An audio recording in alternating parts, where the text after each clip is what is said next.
بسم اللہ الرحمن الرحیم۔ السلام علیکم خواتین و حضرات، میں ہوں آپ کا جنید سلیم اور آپ دیکھ رہے ہیں انصاف ڈیجیٹل۔ ہماری اس درخواست کے ساتھ ناظرین، آپ جانتے ہیں کہ فائر وال کا بھاری بھرکم بلڈوزر ہمارے اوپر سے گزر رہا ہے، اور اس موقع پہ صرف آپ کی محبت ہی ہمیں بچا سکتی ہے، اور آپ کی محبت کا ایک اظہار یہ بھی ہے کہ آپ ہمارے یوٹیوب اور فیس بک چینل کو خود بھی سبسکرائب کریں اور اپنے دوستوں کو بھی اس جانب ضرور مائل کریں۔ ناظرین، آج کے ویلاگ میں آپ کو نون لیگ کے اندر ایک وزارت کے مسئلے پر ہونے والی سرپٹول سے آگاہ کرنا بھی ہے۔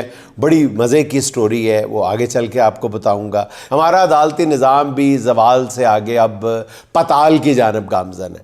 جو عدلیہ طاقتوروں کے خلاف کمزوروں کی ڈھال ہوا کرتی ہے، وہ طاقت کے مرکز کے ساتھ کھڑی ہو گئی ہے۔ لوئر جوڈیشری کی حالت ناظرین بہت ہی پتلی ہے۔ یہ آپ نے دیکھ لیا ہوگا، سن لیا ہوگا کہ شاعر احمد فرحاد کی بیوی جو مبینہ قتل کیس میں لوئر کورٹ میں پیش ہوئی، جہاں انہوں نے عدالت کو بتایا کہ ریمانڈ کے دوران مرد پولیس اہلکاروں نے ان پر تشدد کیا۔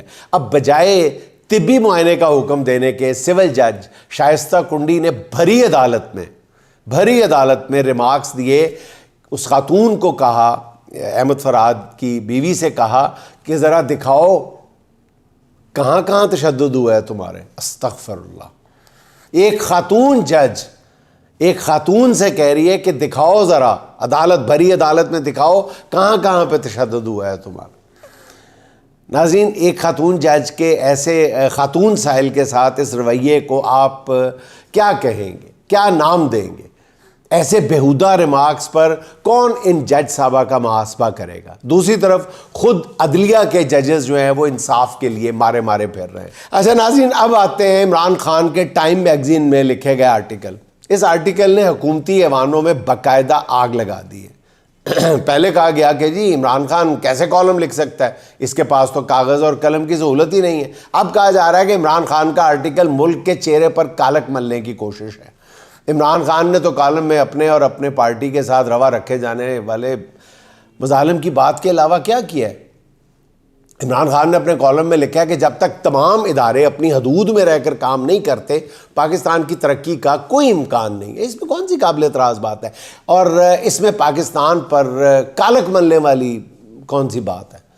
اصل میں ناظرین، ہمارے حکمرانوں کی مصیبت یہ ہے کہ عمران خان کو پاکستان میں نہیں پوری دنیا میں انتہائی توجہ سے سنا جاتا ہے، اور ان کے آرٹیکلز کو دنیا کے تمام اہم کوارٹرز میں بہت سیریس ہو کے اور بہت توجہ سے پڑھا جاتا ہے۔ اسی لیے تو دنیا کے تمام بڑے جریدے ہاتھوں ہاتھ عمران خان کو چھاپتے ہیں۔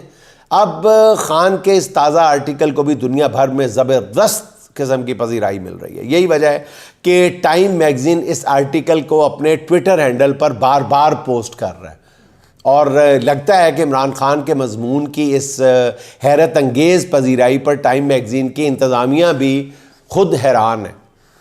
ناظرین، عمران خان کی اس کرزمیٹک یا کرشماتی شخصیت سے حکمران جو ہے باقاعدہ حسد کا شکار نظر آ رہے ہیں۔ پوری دنیا میں عمران خان کے مداح موجود ہیں، پوری دنیا میں۔ کہ اس کی وجہ کرکٹ نہیں ہے اب رہ گئی، پرانی بات ہو گئی ہے کہ کرکٹ جو ہے عمران خان کی وجہ شہرت تھی۔ اب تو نان کرکٹنگ نیشنز جو ہیں وہاں پہ عمران خان کی شہرت کے ڈنکے بج رہے ہیں۔ تسلیم کر لو یار، مان جاؤ۔ اس نے مطلب ایک ایسا طرز سیاست دے دیا ہے، اتنی جرت کا مظاہرہ کیا ہے کہ اب دنیا کے کونے کونے میں اس کو پذیرائی مل رہی ہے۔ مان جاؤ یہ بات۔ ابھی جو تازہ ترین آپ دیکھیں، بھارتی سابق کرکٹر یوراج سنگھ کے والد، انہوں نے درست کہا ہے کہ عمران خان کوہ نور کا ہیرا ہے، پاکستانی اس کی قدر کریں، اسے اپنی قوم کو لیڈ کرنے دیں۔ مگر پوری دنیا میں عمران خان کی اس پذیرائی کے برعکس اطلاعات یہ ہیں ناظرین کہ جیل میں عمران خان پر ایک بار پھر سختیاں بڑھا دی گئی ہیں۔ پہلے آپ نے بار بار سختیاں بڑھا کے دیکھ لیے، کیا نتیجہ حاصل کیا ہے؟ اور خدا کے لیے وہ ایک لمحے کے لیے ٹھنڈے دل سے سوچ کے دیکھ لو، آنکھیں بند کر کے اللہ کی طرف دیکھو اور پوچھو، رہنمائی مانگو، کسی اس مشکل سے نکلنے کی، اس دلدل سے نکلنے کی کوئی تدبیر سوچو۔ تشدد کی آخری حدوں کو چھو کے دیکھ لیا، عمران خان پر جیل پر ہر ممکن سختی کر کے دیکھ لی، ملا کیا؟ مقبولیت کی اور معراج پہ جاتا ہوا عمران خان، عوام کے دلوں کے اندر ٹھاٹھے مارتا ہوا عمران خان سے محبت کے سمندر میں مزید اضافہ، اس کا چڑھتا ہوا پانی۔ ابھی خان سے ملاقاتیں بالکل ناظرین بند کر دی گئی، محدود نہیں، بند کر دی گئی، اور اطلاعات ہے کہ عمران خان ایک بار پھر کان کی انفیکشن کا شکار ہے، جس کی وجہ یہ بتائی جا رہی ہے کہ جیل کے سیل کا گندا ماحول جو ہے وہ اس کی وجہ ہے، جس میں عمران خان کو اس وقت رکھا گیا ہے۔ اب طبی ماہرین کا کہنا ہے کہ جیل کا غلیظ ماحول جو ہے عام طور پر کان کے انفیکشن کا باعث بنتا ہے۔ آج پمس کے ڈاکٹرز کی 4 رکنی ٹیم نے عمران خان کا جیل میں طبی معائنہ کیا ہے۔ ابھی ڈاکٹرز کی طرف سے رپورٹ جاری نہیں کی گئی، اور وہ جو رپورٹ آئے گی وہ بھی آپ کو پتہ ہے کہ کس جبر کے تحت آئے گی، کتنا ڈاکٹرز کھل کے لکھ سکتے ہیں۔ البتہ خان صاحب کے وکیل فیصل چودھری صاحب کا کہنا ہے کہ عمران خان خیریت سے۔ اچھا ناظرین، ملک کے بیشتر حصوں میں بادل برس رہے ہیں، اور اس باران رحمت کو فصلوں کے لیے مفید قرار دیا جا رہا ہے، مگر یہ بارش حکمرانوں کے ارمانوں اور ارادوں کے لیے بہت ہی مضر ثابت ہو رہی ہے۔ پہلی بارش نے لاہور کے فیروز پور روڈ پر بنائی گئی گرین لائٹ کے پینٹ کو گٹر برد کر دیا۔ اب بارش کے دوسرے سپیل نے وزیر داخلہ اور chairman P C B Mohsin Naqvi کی کارکردگی کا پول کھول کے رکھ دیا، اور یہ پول جو ہے کھولا ہے ایک نوجوان اور دلیر رپورٹر اصاف علی خان نے، اور اس بارش کے بعد لاہور کا نیا نویلا جو دلہن کی طرح سجایا گیا کروڑوں روپے لگا کے قذافی اسٹیڈیم، وہ آنسوؤں کے ساتھ رونے لگا۔ بارش کے بعد اسٹیڈیم کی چھتیں ٹپکنے لگی، ہر طرف گھٹنے گھٹنے پانی تھا۔ چیمپئنز ٹرافی کے لیے کراچی، راولپنڈی اور لاہور کے اسٹیڈیمز کی تزئین و آرائش پر غالباً 14 ارب روپے خرچ کیے گئے تھے، 14 ارب روپے۔ قذافی اسٹیڈیم تو ایک طرح سے نئے سرے سے تعمیر ہوا تھا، جس پر 10 ارب روپے کے قریب لاگت آئی تھی۔ جس طرح قذافی اسٹیڈیم کی چھتیں ٹپک رہی تھیں، اس کے بعد ہر زبان پر یہی سوال تھا کہ 10 ارب روپے کہاں چلے گئے؟ پہلے تو یہ خبر کسی مین سٹریم میڈیا نے نہیں دی، یہ سب سوشل میڈیا نے ہی دکھایا، مگر اب خود محسن نقوی صاحب نے تو اس پہ کوئی براہ راست رد عمل نہیں دیا۔ ادھر ادھر سے بتلایا جا رہا ہے یا بتلوایا جا رہا ہے کہ اسٹیڈیم کی چھت نہیں ٹپک رہی تھی، بلکہ یہ کلچرل کمپلیکس کی چھت تھی، جو کہ صریحاً غلط بیانی۔ اور ناظرین، میں نے کچھ دن پہلے بھی یہ کہا تھا کہ پیسے خرچ کرنے کے شوق میں وہ جو خندق کھودی گئی ہے قذافی اسٹیڈیم میں تماشائیوں کو گراؤنڈ میں آنے سے روکنے کے لیے، وہ کتنی بیہودہ حرکت ہے۔ میں نے اس کے لیے بہت ایکسپرٹ سے بات کی، اور انہوں نے میری بات کی تائید کی تھی کہ اس کی جگہ اگر سپائرل وہ جو ہوتی ہے تار ہوتی ہے خاردار، وہ اگر وہاں پہ رکھ دی جاتی، وہ 2 فٹ 3 فٹ اونچی بھی ہوتی، تو اس سے جو ہے دیکھنے میں، میچ دیکھنے میں رتی برابر بھی فرق نہ پڑتا، اور اس کو گاڑ دیا جاتا زمین میں۔ کسی کی جرت نہیں تھی کہ وہ گول سپائرل جو وہ خاردار تار ہے اس کو پھلانگ سکتا، کوئی بھی نہیں پھلانگ سکتا تھا۔ لیکن بہرحال، اور اس پر مسئلہ یہ تھا کہ چند ہزار روپے لگنے تھے، اس پہ کروڑوں روپے لگنے تھے، اور جب کروڑوں روپے لگنے تھے تو پھر آپ سمجھتے ہیں۔ اچھا ناظرین، حکمرانوں کا منصوبہ یہ ہے کہ اس بار پارلیمنٹ کے اندر اور باہر دونوں جگہ پی ٹی آئی کو توڑا جائے، اور ایک تیسرا محاذ بھی ہے، وہ میں آگے چل کے آپ کو بتاتا ہوں، جس پر حکومت اس دفعہ زیادہ زور دے رہی ہے۔ ایک تو پارلیمنٹ کے اندر، ایک پارلیمنٹ کے باہر، اور ایک تیسرا محاذ کون سا ہے وہ میں بتاتا ہوں۔ حکومتی ذرائع کا دعویٰ یہ ہے کہ پارلیمنٹ کے اندر 16 کے قریب پی ٹی آئی ارکان ایسے ہیں جو فارورڈ بلاک کا حصہ ہوں گے۔ اس طرح پارلیمنٹ کے باہر جن پارٹی رہنماؤں نے اسٹیبلشمنٹ کے کہنے پر استحکام پاکستان پارٹی جوائن کی تھی، انہیں اب اس پی ٹی آئی کے فارورڈ بلاک کا حصہ بنایا جائے گا۔ کیا کیا کریں گے یار، کیا کیا تماشے دکھائیں گے خدا کے لیے۔ کیا کیا کرنا پڑ رہا ہے آپ کو، کیا کیا کرنا پڑ رہا ہے، مذاق اڑ رہا ہے آپ کا، صحیح مذاق اڑ رہا ہے، بھدا مذاق اڑ رہا ہے آپ کا، بہت ہی مذاق اڑ رہا ہے۔ خدا تھوڑے سے ٹھنڈے دل کے ساتھ سوچیں، کوئی اگر کوئی سازش کرنی بھی ہے، کچھ کرنا بھی ہے تو سوچ سمجھ کے کریں، ڈھنگ سے کریں۔ اتنے بھی آپ گئے گزرے نہیں کہ آپ کے سوچنے سمجھنے کی صلاحیتیں ہی مفلوج ہو گئی ہیں۔ آپ بھی سیاست میں ہی رہے ہوئے ہیں سارے، کیا ہو گیا آپ کو؟ اب یہ کہا جاتا ہے کہ فارورڈ بلاک بظاہر نعرہ یہ لگائے گا کہ تحریک انصاف کی موجودہ قیادت عمران خان کو رہا کرانے میں ناکام ہو گئی ہے، اس لیے اب یہ فارورڈ بلاک عمران خان کی رہائی کے لیے کوشش کرے گا۔ اچھا ناظرین یہ بھی دیکھیں کہ اگر یہ فارورڈ بلاک بن جاتا ہے تو غالباً یہ پاکستان کی پالیٹکس میں پہلا فارورڈ بلاک ہوگا جو اپنے لیڈر کے نام پر ہی بنے گا، یعنی پارٹی سے بغاوت کرے گا لیکن اپنے لیڈر کے لیے ہی کرے گا، لیڈر کے خلاف نہیں کرے گا۔ ورنہ فارورڈ بلاک بنتا ہے کہ جی ہمیں اپنے لیڈر کی پالیسی سے اختلاف ہے اس لیے ہم فارورڈ بلاک بنا رہے ہیں۔ تو یہ بے بسی کی انتہا ہے ہماری سرکار کی یا ان حلقوں کی جو اس کو بنوا رہے ہیں اس فارورڈ بلاک کو، یا اس کے لیے دن رات ایک کیے ہوئے ہیں کہ ان کی میکسیمم چلی بھی ہے تو چلی کیا ہے کہ جی آپ نے لیڈر کی رہائی کا دعویٰ کرنا ہے، یعنی پیچھے سارے ادھر دے ہو ادھر دے ہو، پیچھے ایک کمام دئی ہو، پیچھے ایک لیڈر نہیں لگے ہو۔ یار خدا دا خوف کر لو کچھ۔ اس سے اندازہ ہوتا ہے کہ اقتدار کا کھیل کھیلنے والوں کو اندازہ ہو گیا ہے کہ پی ٹی آئی کو توڑنا بالکل ہی کارگر ثابت نہیں ہو سکا، اس لیے وہ اب اپنے موروں کو پھر نئے نام سے جو الگ کیے تھے وہ پی ٹی آئی کے ساتھ دوبارہ منسلک کرانا چاہتے ہیں۔ دوسری طرف تحریک انصاف کے ذرائع کا یہ کہنا ہے کہ تحریک انصاف میں صرف اسی کا نام ہے جسے عمران خان کی تائید حاصل ہے، اس لیے فارورڈ بلاک پہ جو بھی جائے گا اپنے علاوہ کسی کا کوئی نقصان نہیں کرے گا۔ اور پی ٹی آئی کے رہنما کا کہنا یہ ہے کہ اس وقت ان کی تمام تر جو توجہ ہے وہ عید کے بعد شروع ہونے والی احتجاجی تحریک ہے، اور یہ رہنما بہت پرجوش ہیں، پر امید ہیں کہ اس تحریک کے نتیجے میں عمران خان جیل سے باہر ہوں گے۔ اور بھی بہت سارے ذرائع سے مسلسل یہ خبریں آ رہی ہیں کہ بہت کچھ جو ہے وہ طے پا چکا ہے، اور خان صاحب کو اندر رکھنے والی طاقتیں اور حکومت سب کو یہ میسج دے دیا گیا ہے کلیئر کٹ کہ آپ نے فلاں فلاں تاریخ سے پہلے یہ کام کرنا ہے، اور میرا خیال ہے کہ اس پر عمل درآمد جو ہے اس کے لیے حکومت کے پاس زیادہ وقت نہیں ہے۔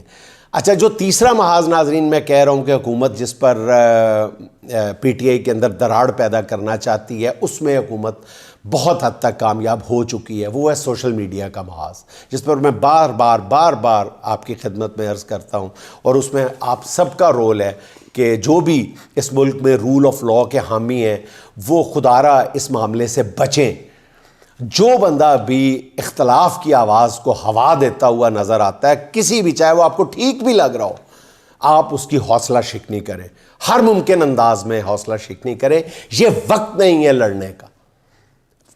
بے شک اس وقت پی ٹی آئی کی صفوں کے اندر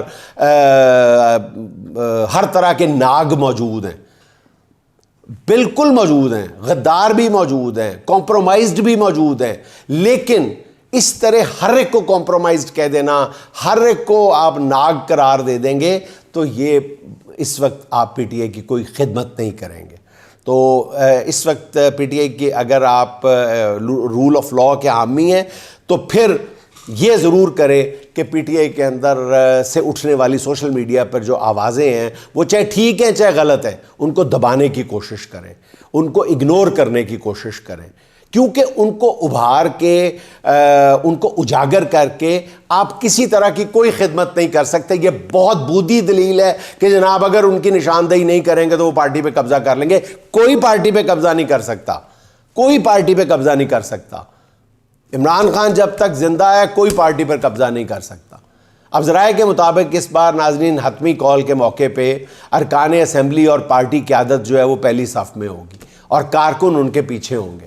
حکومت نے جو بھی ظلم کیا، آنسو گیس پھینکی یا گولی چلائی، اس کا پہلا نشانہ جو ہے ارکان اسمبلی ہوں گے، اور توقع ہے کہ فارورڈ بلاک کا اعلان بھی انہی دنوں میں ہوگا جب تحریک انصاف احتجاجی تحریک شروع کرنے جا رہی ہوگی۔ تو ناظرین آج کے آپ نے ایک پاکستان کے سب سے بڑے اخبار کی لیڈ سٹوری دیکھ لی ہے، مہنگائی پر وزیر اعظم برہم۔ ویسے پہلی دفعہ ایسے میں نے لیڈ بھی پہلی دفعہ ایسے لگتے ہوئے دیکھی ہے، اشتہاروں والی بات ہی ہے نا۔ یہ لیڈ سٹوری دیکھتے ہوئے مجھے یاد آیا کہ مہنگائی تو حکومت نے ختم کر دی تھی، پھر برہم کیوں ہیں وزیر اعظم صاحب ہیں؟ ابھی 64 صفحے کا آپ نے سپلیمنٹ دیا تھا، اس میں تو آپ نے خود دعویٰ کیا تھا کہ مہنگائی نام نہیں، پھر شہباز شریف صاحب بار بار کہہ رہے ہیں مہنگائی ختم کر دی ہے، پھر برہم کس بات میں ہیں وزیر اعظم صاحب آپ ہیں؟ جب ایک چیز ہے ہی نہیں ہے تو برہم کیسے ہے؟ حکومت کے وزراء اور سارے جو ٹاؤٹ ہیں وہ کورس میں یہ راگ الاپ رہے تھے چند دن پہلے تک کہ مہنگائی 7 سال کی کم ترین سطح پہ آ گئی ہے. ابھی کل ہی حکومتی دانشور احسن اقبال صاحب فرما رہے تھے کہ مہنگائی 38% سے کم ہو کے 4% تک آ گئی ہے. وہی دودھ اور شہد کی نہریں, دروازے کھڑکا کے رمضان کا راشن جو ہے وہ 25 کروڑ لوگوں کے گھروں پہ پہنچ رہا ہے. پھر ہمارے وزیر اعظم کس بات پر مہنگائی پر برہم نظر آ رہے ہیں؟ اخبار کی اسی لیڈ سٹوری کے سامنے اپر آف پر میڈم وزیر اعلیٰ کا 2 کالمی بیان بھی نظر سے گزرا ہے. انہوں نے بھی مہنگائی کرنے والوں کے خلاف کریک ڈاؤن کا حکم دے دیا ہے. ابھی وہی میں ذکر کر رہا ہوں کہ 60-64 صفحوں کے اشتہارات کی ابھی تو ان کی سیاہی بھی خشک نہیں ہوئی, جس میں دعویٰ کیا گیا تھا کہ صرف 1 سال کے اندر وزیر اعلیٰ نے مہنگائی کو پنجاب کے کسی گندے نالے میں پھینک دیا. اب وہ مہنگائی کے خلاف کریک ڈاؤن, کون سی مہنگائی؟ کوئی مہنگائی نہیں ہے. پتہ نہیں کیوں آپ برہم ہیں, کیوں پریشان ہیں. مجھے تو سمجھ نہیں آ رہی کہ ملک میں مہنگائی ختم ہو گئی یا صرف اشتہاروں میں اس کا خاتمہ ہوا تھا. اگر مہنگائی ختم ہو گئی ہے تو پھر یہ مہنگائی کیسی اور یہ کریک ڈاؤن کیسا؟ میں تو سمجھنے سے قاصر ہوں. اچھا ناظرین, آپ کو جو خبر دینا مقصود ہے نون لیگ کے اندر کی وہ یہ ہے کہ یہ جو میں نے آپ کو عرض کیا تھا نا کہ 25 اگر وزیروں کا اضافہ کیا گیا تو میرے پاس 25 سٹوریز موجود ہیں, لیکن کچھ ایسی سٹوریز بھی موجود ہے کہ جن کا اضافہ نہیں کیا گیا, ان پر بھی نون لیگ کے اندر, حکومت کے اندر شدید لڑائی جاری ہے. اور ایک جو لڑائی ہے جو اس وقت شدت اختیار کر چکی ہے وہ ہے وزیر اعظم شہباز شریف صاحب اور ہمارے پیارے پیارے وفاقی وزیر اسحاق ڈار صاحب کے درمیان. اور اس کی وجہ ہے ایک سابق خاتون وفاقی وزیر. یہ خاتون وفاقی وزیر وہی ہیں جو کچھ برس پہلے جو ہے وہ توہین مذہب کے الزام میں ان کو تقریباً پارٹی سے باہر کر دیا گیا تھا. پھر 5 سال تک ان کو کوئی ٹکٹ بھی نہیں دیا گیا تھا, اور پھر وہ اسحاق ڈار صاحب کی قربت کی وجہ سے ان کو, وہ بہت بڑے سفارشی تھے ان کے, تو پھر ان کو آہستہ آہستہ پارٹی میں انڈکٹ کیا گیا. پہلے ان کو مرکزی سیکریٹریٹ لندن کا چارج دیا گیا, پھر ان کو لاہور کا انچارج بنایا گیا, پھر غالباً ان کو پارٹی کا ایڈیشنل جنرل سیکرٹری لگایا گیا. ابھی جب یہ لسٹیں بن رہی تھیں کابینہ میں توسیع کی تو ان کو پکا تھا کہ ان کو وزارت دی جائے گی, لیکن وزیر اعظم صاحب عین موقع پہ اڑ گئے. انہوں نے کہا جی کیڑی وزارت, سوال ہی نہیں پیدا ہوتا. تو ان سے کہا گیا, میاں محمد نواز شریف صاحب سے بھی سفارش کروائی, لیکن وہ سفارش کام نہیں آئی کیونکہ شہباز شریف نے بہت سخت موقف اختیار کیا. انہوں نے کہا جی سوال ہی پیدا نہیں ہوتا. تو جب ان سے وجہ پوچھی گئی تو انہوں نے وہ ہاتھ کے اشارے سے کر کے بتایا کہ جن لوگوں سے پوچھ کے میں نے کابینہ بنانی ہے وہ ان کو قبول نہیں کریں گے. پوچھا کیوں نہیں قبول کریں گے؟ انہوں نے کہا کہ ایک مذہبی جماعت جو ہے وہ احتجاج شروع کر دے گی, اس لیے ان کو بہت کہا گیا کہ جی بات کر لیتے ہیں, ان کو بھی ٹھنڈا کر لیتے ہیں, پیسیفائی کر لیتے ہیں, آپ وزیر بنائیں. لیکن شہباز شریف صاحب نے یہ رسک نہیں لیا. اور اس کے بعد جب وہ آخری دن تک یہ امید تھی کہ اس خاتون وفاقی وزیر کو دوبارہ وزیر بنا دیا جائے گا, تو جب نہیں وزیر بنے تو اسحاق ڈار صاحب کی جو ناراضی ہے وہ شدت اختیار کر گئی ہے, اور انہوں نے دھمکیاں بھی دینا شروع کر دی ہیں. اب یہ دشمنی جو ہے آپس میں یہ کہاں تک جائے گی؟ پہلے سے ہی موجود ہے, بڑی پرانی ہے, کوئی نئی نہیں ہے یہ مخاصمت جو ہے. اب آگے کیا رنگ لائے گی یہ آنے والے دن بتائیں گے. دوسری طرف ناظرین, پیپلز پارٹی اور نون لیگ کے درمیان لڑائی جو ہے وہ بھی شدت اختیار کر گئی ہے. یہ پتہ چلنے کے بعد کہ مریم نواز نے بلاول کا پتہ بالکل کاٹ دیا اور بلاول کے موجودہ سیٹ اپ میں وزیر اعظم بننے کے امکانات اب نہ ہونے کے برابر ہے, اس پر صدر زرداری اور ان کے صاحبزادے جو ہیں وہ شدید غصے میں ہیں. مریم نواز نے پیپلز پارٹی کو پنجاب میں تقریباً ٹھینگا دکھا دیا, تقریباً نہیں کھل کے ٹھینگا دکھا دیا, جس پر پیپلز پارٹی کی قیادت پہلے بہت غصے میں ہے. اور ذرائع کہتے ہیں کہ آصف زرداری نے اس مسئلے پر نواز شریف سے 2 ٹوک بات کرنے کا فیصلہ کر لیا ہے, مگر تاحال نواز شریف صاحب جو ہیں وہ زرداری صاحب کو ملاقات کا وقت ہی نہیں دے رہا. اب شریف خاندان ان دنوں obviously اونچی ہواؤں میں, ان کا خیال یہ ہے کہ پیپلز پارٹی کو اسٹیبلشمنٹ خود ہی ڈیل کر لے گی. اور اسی غصے میں بلاول بھٹو نے وزیر اعظم شہباز شریف سے آج ہونے والی ملاقات منسوخ کر دی ہے۔ ذرائع کا کہنا یہ ہے کہ پیپلز پارٹی بھی اس موقع پر چاہتی ہے کہ وہ خود کو نون لیگی حکومت سے فاصلے پہ رکھے، تاہم اگر امریکہ سے کوئی مصیبت نازل ہوئی تو پیپلز پارٹی اس سے محفوظ رہنے کی تدبیر کر رہی ہے۔ پیپلز پارٹی کی قیادت کا خیال ہے کہ اگر امریکہ میں پاکستان سے متعلق کوئی سخت قانون بن گیا تو حالات کو دیکھتے ہوئے اینٹی اسٹیبلشمنٹ بیانیہ بھی بنایا جا سکتا ہے۔ اس لیے پیپلز پارٹی کے سرکردہ قائدین نے حکومت کے خلاف بیانات کی جو دھار ہے وہ تیز کر دی ہے۔ ایک مہینے بعد رضا ربانی نے بھی پیکا ترمیمی بل کو کالا قانون قرار دے دیا ہے، مہینے کے بعد جب سب کچھ ہو گیا ہے، سزائیں بھی ہونا شروع ہو گئی ہیں، تو آج ان کو یاد آیا۔ منافقت کے ناظرین جس مقام پر پیپلز پارٹی اور اس کے قائدین پہنچے ہوئے ہیں نا، اس میں کوئی ان کے میرا خیال ہے قریب بھی نہیں جا سکتا۔ اور آخر میں ناظرین پاکستان کے مایہ ناز سفارتکار اور سابق سیکرٹری خارجہ شمشاد احمد خان صاحب کی پیشگوئی سن لیں۔ وہ کہتے ہیں کہ زیلنسکی سے فارغ ہونے کے بعد ٹرمپ صاحب جو ہیں وہ پاکستان کی خبر لینے آ رہے ہیں، کیونکہ بائیڈن کے کہنے پہ جنرل باجوہ نے پاکستان کو یوکرین کی جنگ میں پھنسایا تھا اور ابھی اس نے پاکستان کی طرف آنا ہی آنا ہے۔ ناظرین اس کے ساتھ ہی آج رانا سعید دوشی کی آواز میں، الفاظ میں آج کی آخری بات: کہاں کسی کی حمایت میں مارا جاؤں گا، کہاں کسی کی حمایت میں مارا جاؤں گا، میں کم شناس مروت میں مارا جاؤں گا، میں مارا جاؤں گا پہلے کسی فسانے میں، میں مارا جاؤں گا پہلے کسی فسانے میں، پھر اس کے بعد حقیقت میں مارا جاؤں گا۔ میں ورغلایا ہوا لڑ رہا ہوں اپنے خلاف، میں ورغلایا ہوا لڑ رہا ہوں اپنے خلاف، میں اپنے شوق شہادت میں مارا جاؤں گا۔ میرا یہ خون میرے دشمنوں کے سر ہوگا، میرا یہ خون میرے دشمنوں کے سر ہوگا، میں دوستوں کی حراست میں مارا جاؤں گا۔